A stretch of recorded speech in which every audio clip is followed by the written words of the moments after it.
All right, so in order to determine how much income tax withholding needs to occur from an employee's paycheck, we have to take certain pieces of information from the Form W-4 and use that to calculate, as well as other pieces of information to calculate what our federal income tax withholding is. And I don't know if you guys remember, I don't know if this is gonna go well. We've got 4 factors,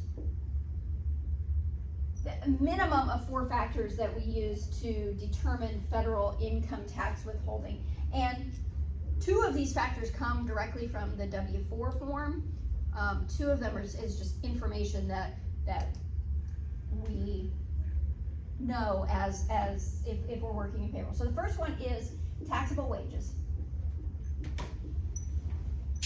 So with taxable wages, the payroll professional has taken the gross wages that the employee has earned during the pay period and subtracted any pre-tax deductions, amounts that are types of benefits that the employee is paying for but are not subject to income tax, so like health insurance, retirement contributions, those are kind of the 2 big ones.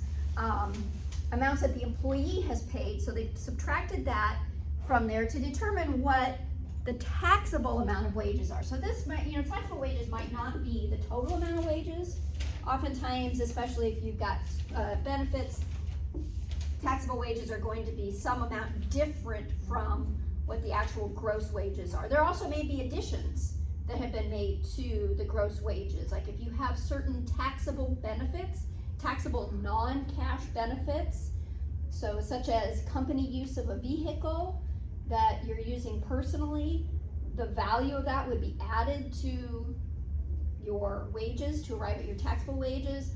Also the cost of term life insurance, where the benefit is over $50,000. If the employer is paying that premium, the additional amount, any amount of premium that's paid for a benefit exceeding $50,000 would be considered taxable income. So these taxable wages, we'll start with the top line number, but we may subtract some amounts for pre-tax deductions, and we may add some amounts for non-cash benefits that the employee is receiving in order to arrive at that.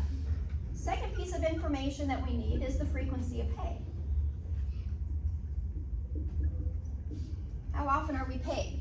You recall the most common pay schedules are weekly, bi-weekly, semi-monthly, and monthly.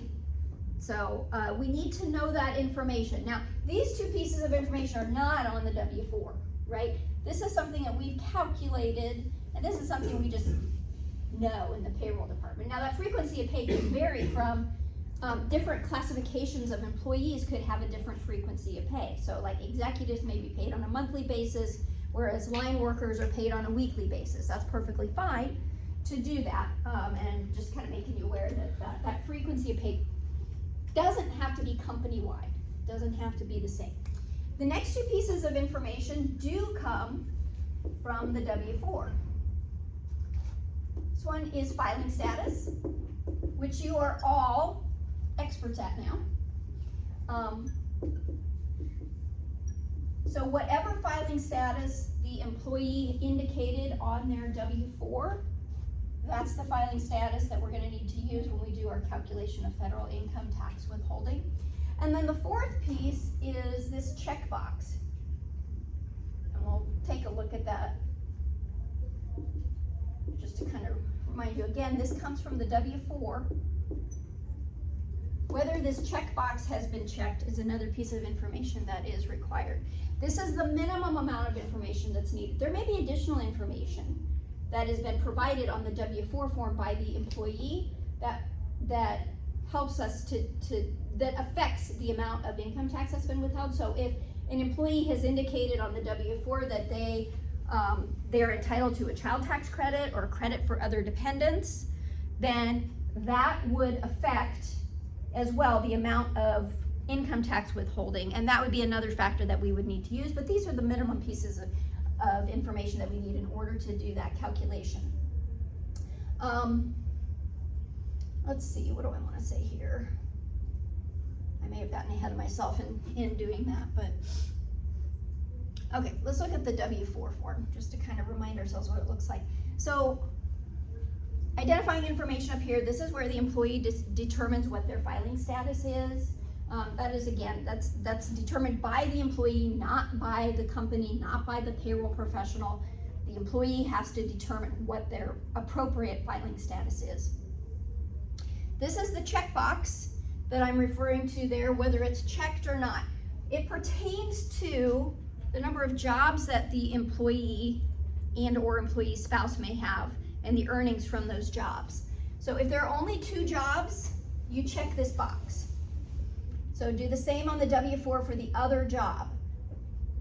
So, and you complete this step here, step 2, if you have more than 1 job or if you're married filing jointly and your spouse also works. So if both of you are working, you would check that box if and they give you some guidelines here. So do the same on the W-4 for the other job. This option is generally more accurate than using this worksheet. We're not going to worry about the worksheet. These are other ways they used to have this estimator too, and I just noticed that this year they've taken that off, and I always complained about that estimator. I thought it was terrible. So obviously they must have thought it was terrible too, because it's not listed on there anymore.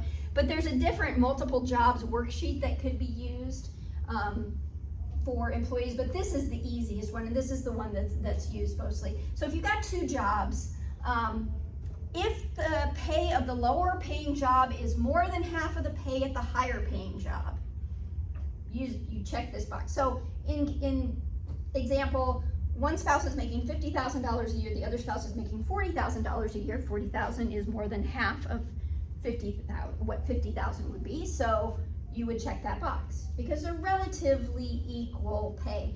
If the other job was $20,000, then you wouldn't want to check that box.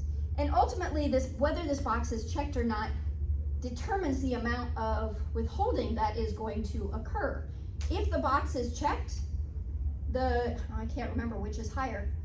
I think it's a higher amount of withholding occurs. You have to check me on that though when we get into some of these calculations. So this is the checkbox that I referred to here. Now, step 3 may or may not be filled out. Step 3 is if the individual qualifies for the child tax credit. You'll see this should be kind of familiar to you.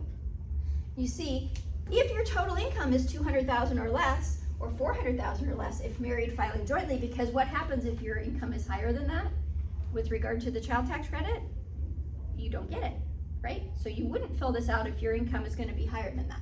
If it's less than that, multiply the number of qualifying children under the age of 17 by 2,000, and then any other dependents, multiply that number by 500. So if you've got 2 kids, let's say you've got 3 kids.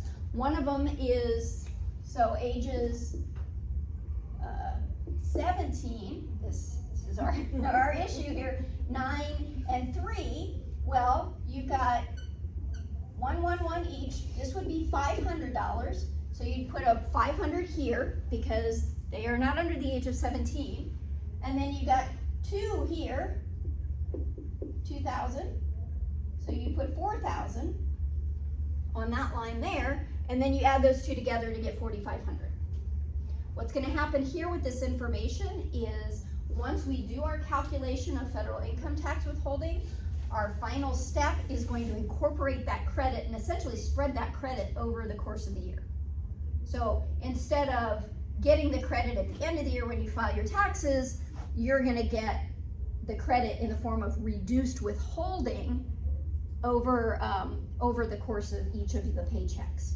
This is why it's also important, if you're married, not to double up on the dependents. So if one spouse, if you've got these 3 kids and both spouses put this down, well, now you're claiming that you're going to get $9,000 in credit, right? And that's going to spread out, you're going to be under withheld for the whole year. So you want to make sure that if there's 2 individual or 2 jobs, you don't want to claim that on both jobs. And it's up to the employee to do that. The employer doesn't know, but you want to make sure that only one W-4 is gonna have that information on there, otherwise you're gonna be under withheld during the year. You don't have to, even if you're entitled to this, you don't have to put it down. Like you don't have to claim that prepayment of the credit, essentially. So your withholding will be higher, but at the end of the year, you'll get it back in the form of a tax credit. Step 4 here, if there's any other income that is not from jobs, so income from interest, dividends, capital gains, retirement income, anything like that that doesn't have withholding, and you want to have withholding based on that income, you can include it here. So you can have additional withholding. So let's say I have my W-2 job, but then I have $5,000 in interest income that doesn't have any withholding, and I always end up owing tax on that $5,000, and I'm tired of that at the end of the year. Well, I can have the tax on that $5,000 included in the calculation here on the W-4, so that I get to prepay the tax on that money. So I can have that included in this calculation here if I want. And then other deductions. So if you're expecting to, the form itself assumes you're taking the standard deduction. If you're not taking the standard deduction, however, you're gonna take itemized deductions, you can do a separate worksheet and make that calculation here. This will increase your this will decrease your withholding because it's assuming you have more deductions than what the original assumption is on this W-4. Okay, and then last, if you want any extra amount withheld. So if you could, yeah, I've got that 5,000. I don't want to do this whole calculation with the figure out how much should be withheld. Just withhold an extra $25 a paycheck, something like that. Last year I owed $1,200. I don't want to owe $1,200 this year. I get paid monthly. Let's withhold an extra $100 every paycheck, right? So you can do that as well, just a flat amount. And then the signature and all of that stuff. The worksheets over here, so this is the multiple jobs worksheet that was referred to. Instead of doing the checkbox, if you wanted to do the multiple jobs worksheet, this is a worksheet you can go through and do the calculation to determine what to enter there. And then the deductions worksheet as well that I just referred to, those itemized deductions, it's got a worksheet to figure out that amount also. Okay, I think I just pretty much went through all of that stuff. Yes. You can also claim exempt if you did not owe any, if you had no tax liability last year and you're expecting not to have any tax liability this year, you can claim exempt as well, although they don't have, I can't remember where you put it now. You put it in a different spot. Like there's no place to put it on this form. There used to be a line where you could write exempt on there. I think you just put it like down here, something like that, if you qualify for being exempt, which means they're not going to withhold any income tax. They'll still withhold Social Security and Medicare tax. And at the state level, your exemption, your ability to claim exempt may be different from at the federal level. So that's another thing to consider. And of course, states have their own W-4s as well. Iowa has its own W-4, doesn't use this W-4. Let's see. I know I'm kind of going through this fast, but I'm assuming that I'm just doing a bit of a review for you guys to kind of refresh your memory on all of that. Let's see.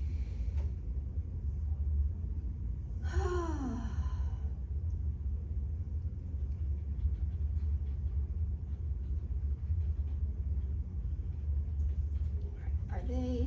Okay, here we go.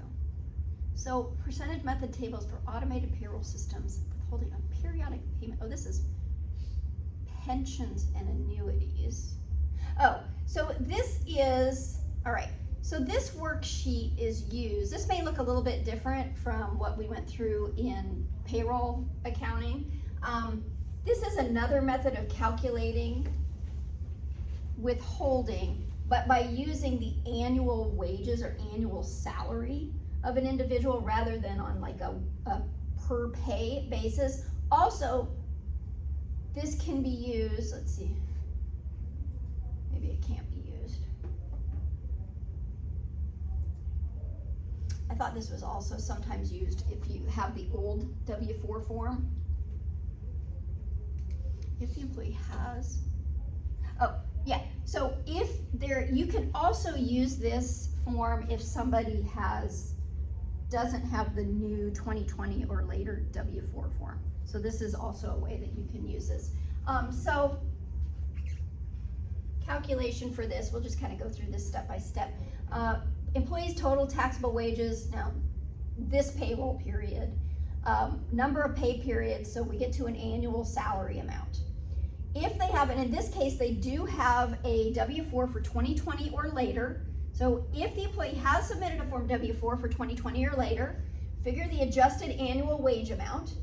So you just go through line by line, enter the amount from step 4A of the employee's W-4 form. In this case, there's nothing there. In step 4A, that would be the additional income line. Add those two together, enter the amount from step 4B on the employee's W-4 form. That would be the additional deductions would be entered there. If the box in step 2 of the W-4 is checked, this is our check box, enter 0. If the box is not checked, enter $12,900 if they're married filing jointly, everybody else $8,600. Add lines 1F and 1G, these are both deductions, and then subtract the sum of those deductions from the total income. This is our adjusted wage amount. This is what we're going to use then to apply to the appropriate method for doing the calculations. All right, so we've got our adjusted wage amount. All of this in step 2, I don't know if you guys remember this. Let's see, do they have it down here? Remember these? Remember these tables? Where we had to find the appropriate filing status. So this on the left, standard withholding if the checkbox is not checked. If the checkbox is checked. Oops, gosh. Filing status. So each line has its own filing status. You find the appropriate filing status. And then you find the appropriate wage amount. Now you notice when we did this in payroll accounting, we were doing it on a per payroll basis. And so these amounts were for each payroll, what it was. And this is based on the annual amount that we just calculated up there. Same concept though. Okay, it's exactly the same procedure. And if you can't remember what that procedure is, you can use this worksheet to go through line by line. It will take you through it. I'll just kind of do a review here again of how that works. So the annual wage, the amount that the adjusted wage, you're going to enter there on line 2A. Find the row in the appropriate annual percentage method table in which the amount on line 2A is at least the amount on, okay. So you can go through that and read it if you want, or 43,400. This individual is, do we know what the filing status is? Marital status. Okay, so this is Audrey. Audrey's single. Did not complete steps 2, 3, or 4. So that means if step 2 wasn't completed, that means there's no checkbox. And the employer's using this. Okay, so single, no checkbox. 43,400. All right, single, we're going to use this table here, no checkbox, standard withholding is, yeah, standard withholding over here. So we're going to find what they say it was, 43,000 what? What was the 43? Why can't I remember that? I just did it. 43,400. All right. Sorry, making y'all dizzy. So salary is 43, the adjusted wage, I'm sorry, is 43,400. It's adjusted for that. And essentially that's kind of like this, it's about half of the standard deduction that it's adjusting for. We're gonna take and find, so we've got the appropriate table over here, no checkbox, correct filing status. And then we're gonna find where that income falls in this range. So it's between 16,250 and 49,975, so this is the row that we're going to look at. Our tentative amount is $1,100. Let's just put that to the side here. Plus 12% of the amount of our wages over $16,250. Okay, so we got to subtract this $16,250.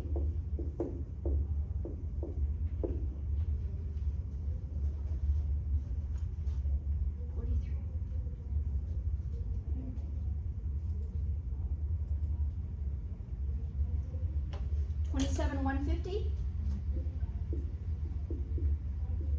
and then we're going to multiply that by 12%.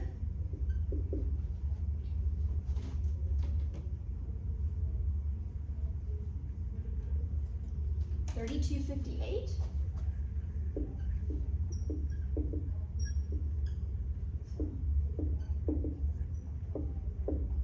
$43.58 is the annual amount to withhold. So essentially we just went through all of these steps. So if you can't remember how to use that table, you can follow the steps on this worksheet. So that is another way to do the calculation. It's a little like find the row in the appropriate annual percentage method table in which the amount on line 2A is at least the amount in column A but less than the amount in column B, and then enter the amount from column A of that row. I know it's a little confusing when you're reading it, but that's all that's doing is, okay, where does it land? Where does it land? And then you can follow these steps. I think it's easier just to do it this way. And the directions are also here. Like they're up at the top. If the adjusted annual wage amount is at least this amount, but less than this amount. So just like with the tables, we're gonna use the second one down. So if it was exactly 100,625, we would use this row here. Because 100,625 is at least 100,625, right? It's not less than 100,625. Okay, and then you just go back up here. The tentative amount to withhold is this amount plus this percentage of the amount over this amount. It's just that the instructions are kind of, you got to zigzag a little bit when you're doing that. Does everybody remember this? Yeah? Okay, cool. All right, so 43.58, the next part of that then would be to determine what this is on a per pay basis. Well, that's pretty easy, isn't it? We're gonna take that amount and divide it by the number of pay periods. In this case, it was 52. So, per pay period, 83.81 is withheld. If we had any tax credits, what we would do is we would take the number, so let's just say that in that step 2, she had the 2,000. Let's say she had one dependent listed that was under age 17. So you got a $2,000 tax credit. Divided that by 52.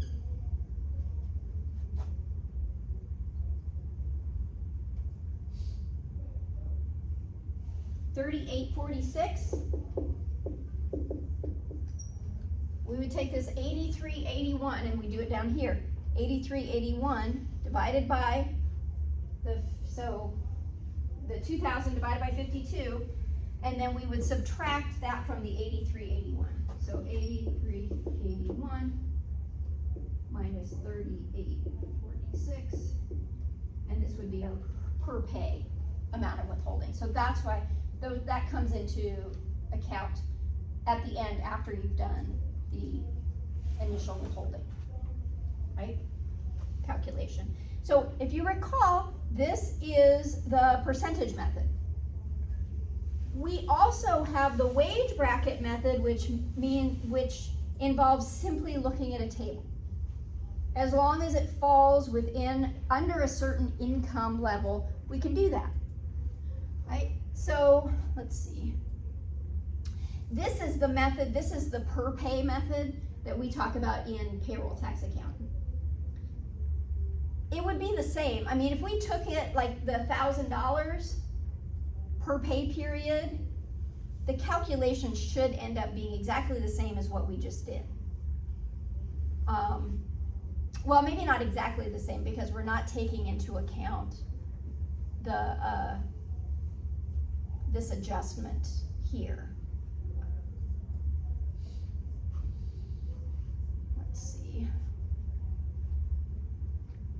So percentage method tables for manual payroll systems.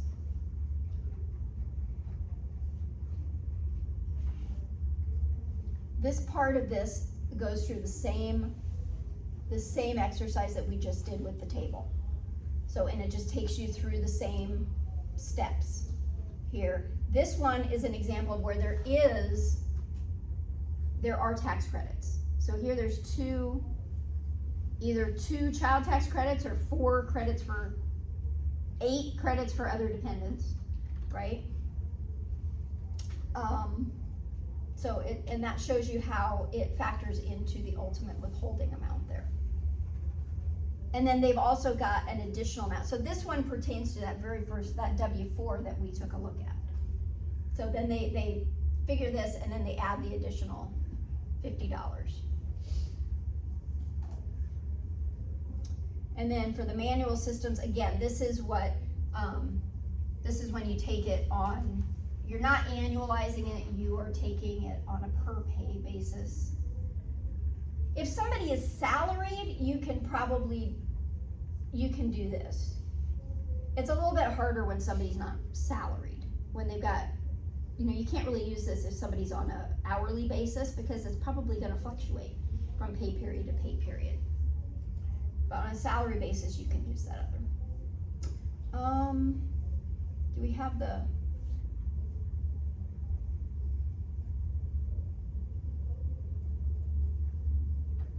okay, so Mauro Valdez, this is the W-4 that we looked at. Married filing jointly, spouse who does not work, claims 2 dependents under the age of 17, paid twice a month, has gross wages of $5,000 from each pay period, also wants an additional $50 withheld.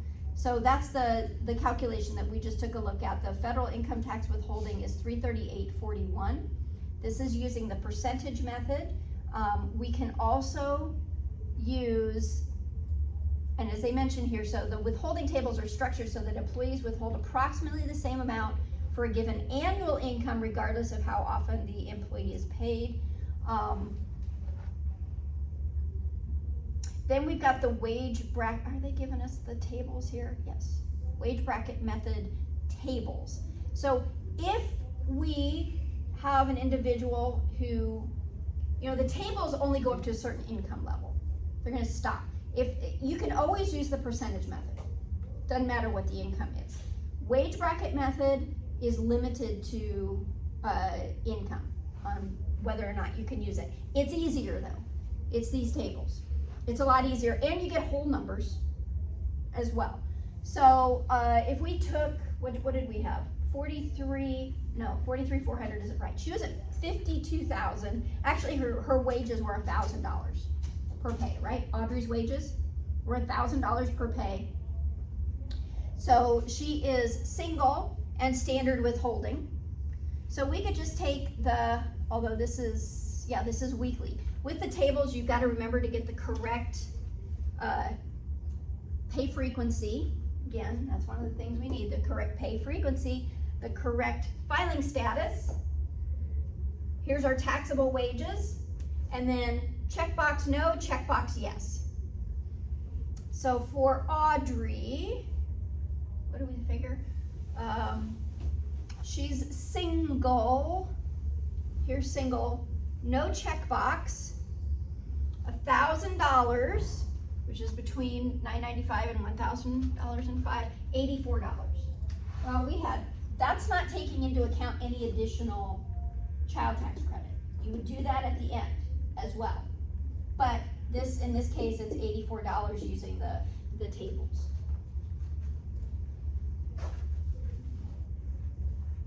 All right. Questions? I know I went through that really fast, and in